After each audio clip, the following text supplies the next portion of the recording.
Bonsoir à toutes et à tous. Je suis ravi de vous retrouver ce soir. Dans l'actualité de ce jeudi 9 septembre, on s'intéresse à la situation sanitaire de l'île de Moorea Mai'o.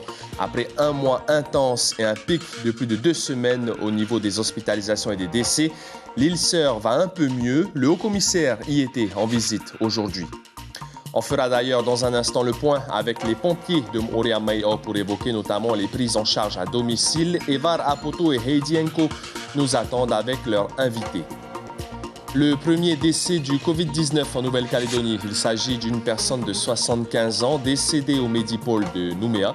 La situation sanitaire sur le Caillou s'aggrave de jour en jour. Il y a actuellement plus d'une centaine de cas actifs. Au Fénois, malgré les ventes en ligne ou les livraisons à domicile, les commerces polynésiens considérés comme non essentiels sont au bord de l'asphyxie. Ils demandent à l'État de pouvoir rouvrir leurs boutiques tout en respectant une certaine rigueur sur les mesures sanitaires. Vous les entendrez dans un instant. Et puis à la fin de ce journal, nous partagerons un moment avec un couple d'agriculteurs de Ta'a qui s'est lancé il y a 5 ans dans la culture du taro, de la plantation à la transformation. Hélène et Marcel sont aux petits soins de leurs tubercules.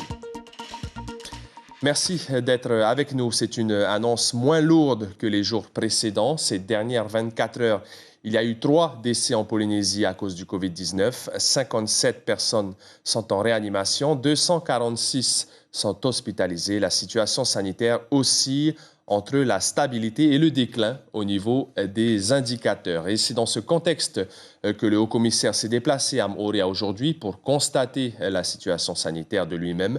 Le représentant de l'État a visité le centre de dépistage et le vaccinodrome avant de se rendre à l'hôpital d'Afreitou. Il a pu voir comment les renforts sanitaires ont été intégrés aux équipes hospitalières. Moorea a en effet reçu 5 pompiers, 2 infirmières en réanimation et 2 infirmières libérales. Je vous propose d'écouter Dominique Saurin, interviewé par Evar Apoto et Heidi Enko. Ici, sur Moorea, il y a eu un renfort, notamment de 2 infirmières spécialisées en réanimation qui ont apporté de la compétence. Il y a 5 aussi militaires des formations militaires de la sécurité civile qui ont été affectés ici pour faire de la vaccination aussi, mais pour aider au fonctionnement de l'hôpital. Nous continuons à demander des renforts, notamment pour la partie réanimation. Et on reste sur l'île sœur Moorea avec notre journaliste Evar Apoto qui se trouve avec le chef de corps des pompiers de Moorea Mai'o, Roger Hanere. Alors Eva, bonsoir. Comment les pompiers de Moorea Mai'o s'organisent pour faire face à cette crise? Oui, Yorana Maruki, c'est une soirée assez tranquille pour les sapeurs-pompiers de Moorea Mai'o. Regardez derrière moi, tous les véhicules de service sont là, après 4 semaines à flux tendu. Et pour nous en parler, nous accueillons le chef de corps de Moorea Mai'o, qui est notre invité Roger Hanere. Roger Yorana, pendant 4 semaines, vous étiez à flux tendu. Racontez-nous cette période. Oui, il y aura tout le monde qui me regardait. Donc oui, c'est vrai, effectivement, il y a 4 semaines. Et c'est un peu normal, comme au tout début, il y a certains des sapeurs-pompiers ont été touchés par le Covid-19. Donc ça a été un peu plus difficile pour nous. Il y a une sacrée réorganisation, donc il y a un manque d'effectifs pour nous au départ. Vous avez combien? Vous avez autant de malades de la Covid et les autres malades. Comment ça se passe? Ah oui, par rapport à nos interventions, donc sur nos interventions, pour donner un chiffre, sur des 150 interventions, donc plus de la moitié, c'est-à-dire entre 160 à 180, c'est que des transports Covid, que des transports Covid.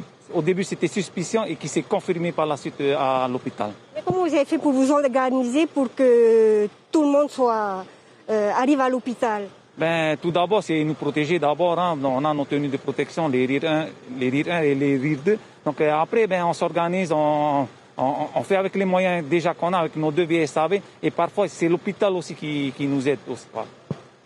Moorea a reçu 4 sapeurs-pompiers de France. Ils sont là pour quoi? Oui, par rapport aux sapeurs-pompiers qu'on a reçus de la France, donc ils ne sont pas intégrés chez nous, donc ils sont à l'hôpital et ils sont plutôt pour aller aider, pour aller vers la population et plutôt pour expliquer c'est quoi vraiment le vaccin qu'on est en train de prodiguer pour eux. Ouais. Vous aurez une formation pour apprendre à vacciner aussi? Oui, tout à fait, c'est prévu avec le colonel, j'en ai parlé avec le colonel depuis cet après-midi et c'est prévu une formation pour les sapeurs-pompiers pour la vaccination. Merci beaucoup d'avoir répondu à notre question, Roger Hanere. Voilà, et pour Mayo, une bonne nouvelle pour Mayo puisque la majorité est vaccinée. Aujourd'hui, aujourd'hui 240 personnes sont vaccinées à Mayo et il reste plus que 38 personnes à recevoir la deuxième dose. Merci beaucoup Eva Rapoto et merci aussi à Hedienko à la caméra. 4 jours après avoir plongé dans une crise sanitaire qui s'aggrave d'heure en heure, la Nouvelle-Calédonie a connu son premier décès des suites du Covid-19. Il s'agit d'un septuagénaire. Depuis le début de la semaine, 117 cas de Covid-19 ont été confirmés par test PCR, dont 51 pour la seule journée de jeudi. On fait le point avec Charlotte Manévi. C'est avec le visage grave que le président Mapou a pris la parole pour annoncer le premier décès d'un Calédonien des suites du Covid-19 sur le territoire. Il s'agit d'une personne qui était âgée de 75 ans, pensionnaire d'une maison de retraite et qui avait dû être hospitalisée il y a quelques jours. Alors après avoir présenté ses condoléances à la famille, Louis Mapou a voulu exhorter les Calédoniens à se faire vacciner. C'est le seul moyen que nous avons aujourd'hui de se protéger. Il n'est plus temps de réfléchir, a-t-il dit, alors que sur le territoire, seuls 30% des Calédoniens sont totalement immunisés en ayant reçu 2 doses de vaccin. Le président Louis Mapou a également invité les Calédoniens à respecter strictement le confinement et à mettre en œuvre les gestes barrières. Les jours qui s'annoncent vont être très difficiles. Il appelle donc à la mobilisation de tous. Pendant ce temps, en Polynésie, 90% des personnes en réanimation sont des personnes en surpoids. Et cette sédentarité, le maire de Fa'a, Oscar Temaru, veut la combattre dans sa commune. C'est pourquoi il prévoit de former des guides sanitaires pour accompagner les personnes souhaitant se reprendre en main. Les problèmes d'alimentation, de diabète, de cholestérol, tout cela fait partie d'un ensemble néfaste contre lequel il faut lutter. D'après le président du Tavini Huiratira, il prévoit d'ailleurs d'instaurer un centre au sein de Fa'a pour y parvenir. En métropole, le Sénat a adopté aujourd'hui la prolongation de l'état d'urgence sanitaire dans plusieurs territoires des Outre-mer jusqu'au 15 novembre. Les 2 parlementaires polynésiens ont voté pour et durant la discussion générale, Lana Tetuanui en a profité pour faire appel à la solidarité nationale. La sénatrice a demandé à inscrire une contribution exceptionnelle dans la loi des finances de 2022 pour venir aider les pertes de recettes dans le budget de la Polynésie. On écoute la sénatrice. À partir du moment où l'état d'urgence sanitaire est décrété par l'État et que l'État soit aussi au rendez-vous des dépenses. Je suis quand même intervenu dans la discussion de l'article pour demander déjà, par anticipation, à ce que l'État puisse donner une contribution exceptionnelle, je dis bien exceptionnelle, à la Polynésie française pour faire face à la gestion de la crise du Covid-19.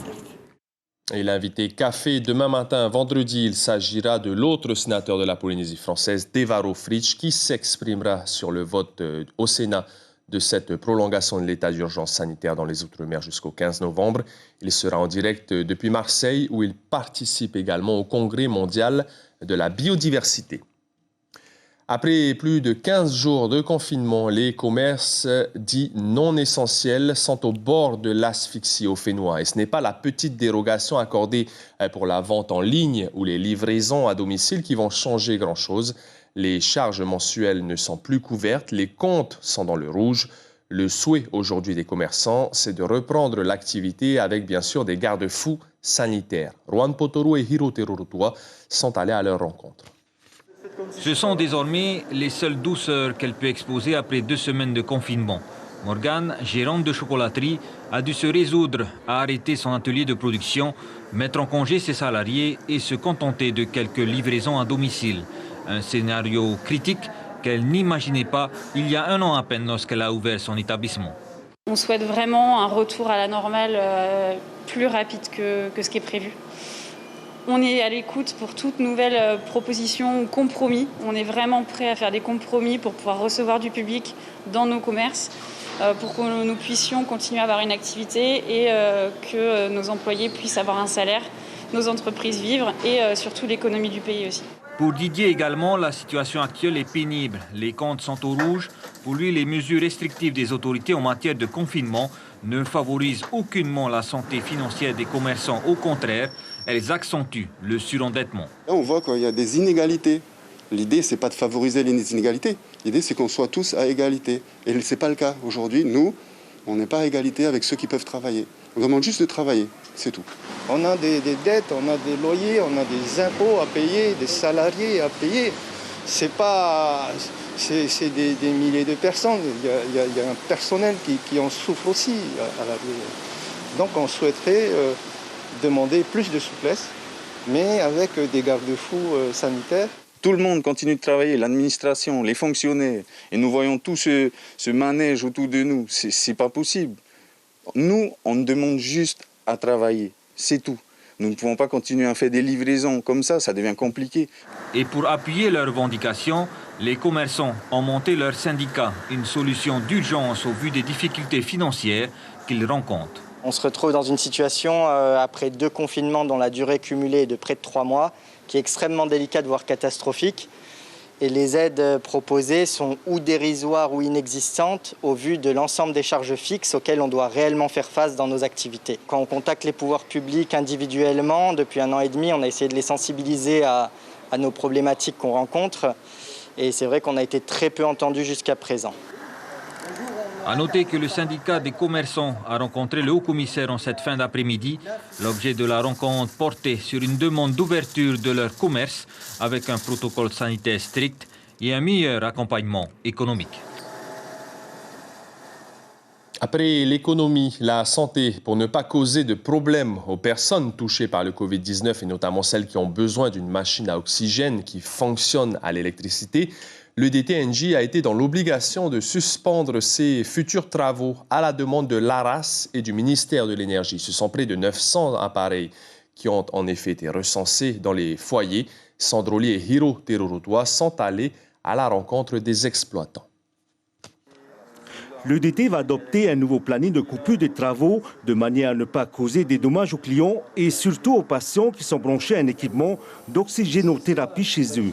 En attendant la reprise des chantiers, les techniciens de l'EDT s'occupent en travaillant sur des recensements d'ouvrages. Ce sont des travaux de maintenance du réseau de manière à garder une fiabilité du réseau quotidienne. Donc il est clair que si la durée devait dépasser 4 semaines, on aurait des retards de livraison de chantier sur des postes privés et peut-être éventuellement une baisse de fiabilité du réseau. On recense 900 concentrateurs d'oxygène à Tahiti depuis la pandémie. Ces appareils ont besoin d'électricité 24 heures sur 24. La société Pacifica, un des prestataires de santé, distributeur d'oxygène, gère 38 patients touchés par la Covid et 12 à l'année hors Covid pour insuffisance respiratoire. Ça, c'est une machine qui a besoin d'électricité en continu parce qu'en continu, la machine, elle récupère l'air, elle la filtre et elle délivre aux patients de l'oxygène enrichi. S'il y a une coupure de courant? Alors aujourd'hui, ce qui se passe, mais ça c'est vrai pour toutes les installations qu'on fait toute l'année, que ce soit pour les patients Covid ou les patients qui ont des pathologies et qui ont besoin d'oxygène toute l'année, dans ce cas-là, on doit faire une analyse de risque à domicile. Et cette analyse de risque, notamment, c'est important parce que ça va déterminer est-ce qu'on est dans une zone où, par exemple, une fonte d'une vallée où il y a beaucoup de coupures d'électricité. Marie-Ange, l'infirmière, va livrer un concentrateur d'oxygène à Papara pour un nouveau patient atteint de Covid. Les camions et véhicules de dépannage de l'EDT, quant à eux, resteront immobilisés pour une durée illimitée. Et pour trouver une solution qui convienne à tout le monde, une réunion était prévue aujourd'hui avec un représentant de l'EDT, l'Agence de régulation de l'action sociale et sanitaire, le ministère de la Santé, le ministère de l'Énergie et les prestataires d'oxygène. L'obligation vaccinale pour plusieurs professions sera effective à partir du 23 octobre. En clair, toutes les personnes concernées par cette obligation et qui ne seront pas entièrement vaccinées à cette date risquent une amende de 175 000 francs. Les chauffeurs de taxi font partie des personnes listées. À Bora Bora, par exemple, si certains n'ont pas attendu la loi pour se faire vacciner, d'autres restent encore sceptiques et regrettent que cette obligation juridique devienne un impératif pour pouvoir exercer leur activité professionnelle. Écoutez plutôt ces réactions recueillies par Rosanna Maihota.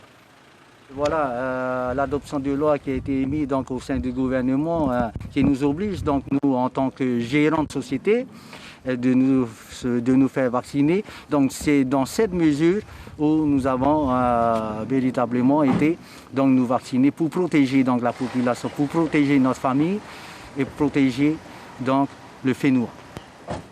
C'est notre bol d'oxygène de ce jeudi soir. Et pour en profiter, on prend la direction de Taha à la rencontre d'Hélène et de Marcel, un couple de retraités qui a décidé il y a 5 ans de se lancer dans la culture du taro. Malgré la crise sanitaire actuelle, les affaires ont plutôt bien pris racine. Rencontre signée Inasso Raveino et Patita Savea. N'allez surtout pas lui parler de retraite. Marcel Moufat, ancien entrepreneur, passe un peu plus de 3 heures par jour dans sa taraudière. Il y cultive 2 des variétés les plus consommées en Polynésie. Depuis le début, il se fait aider par un travailleur en contrat CAE. Au programme, 4 hectares à entretenir, mettre en jachère afin de pouvoir y cultiver la fameuse tubercule. Et la récolte est souvent l'occasion de repenser à ses débuts. Tout a commencé quand l'équipement a nettoyé ce cours d'eau. Le terrain m'a tout de suite attiré et je me suis dit que s'il restait tel quel, il sera de nouveau sale. C'est pour ça que je me suis dit que j'allais y planter du thym. Et depuis, il a largement dépassé le stade de la culture de subsistance, tout en reconnaissant que la qualité de la terre qu'il exploite est particulièrement adaptée à la culture du taro. Le reste, c'est une histoire de dextérité. Ici, le tubercule est pelé, mais pas que. À l'intérieur, là, ce sont les yeux, en fait. Comme les yeux de la peau d'un ananas, hein? Pareil, parce que sinon... ce truc-là, si tu manges, ça gratte, t'es pas mort. Et il faut bien nettoyer aussi le fruit, le taro. Comme ça, c'est bien présenté. C'est d'ailleurs parce qu'elle est rigoureuse que c'est Hélène qui gère la préparation et l'empaquetage du produit. Elle ne l'avouera pas, mais c'est elle qui, en bonne matriarche, gère cette petite exploitation familiale. Celle-ci, de par son fonctionnement, ne subira quasiment pas les conséquences qu'a entraîné la Covid sur certaines autres entreprises de l'île et par extension de la Polynésie française. Il ne lui aura pas fallu longtemps pour se rendre compte que le taro fait recette à Taha.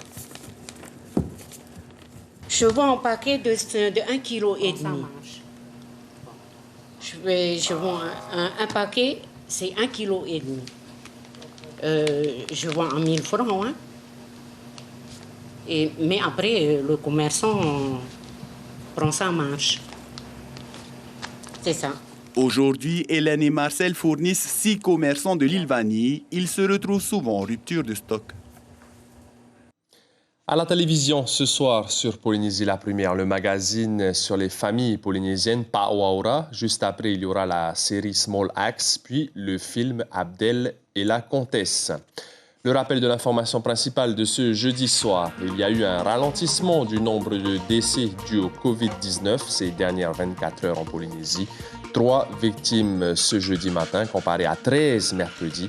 À noter qu'en Nouvelle-Calédonie, le premier décès lié au Covid-19 a été enregistré ce jeudi.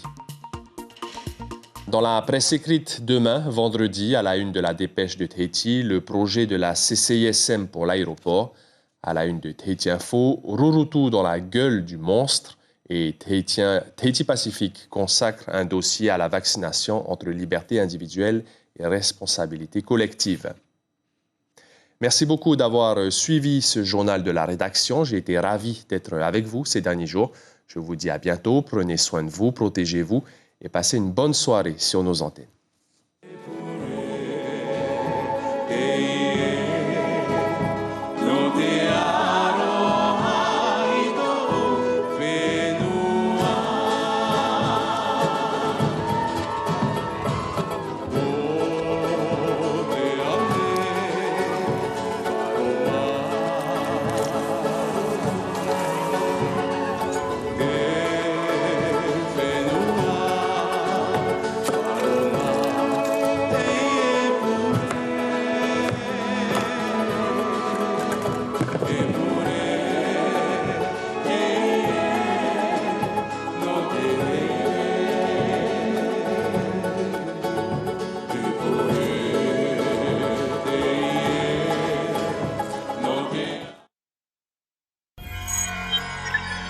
Retrouvez ce programme en replay sur notre site internet.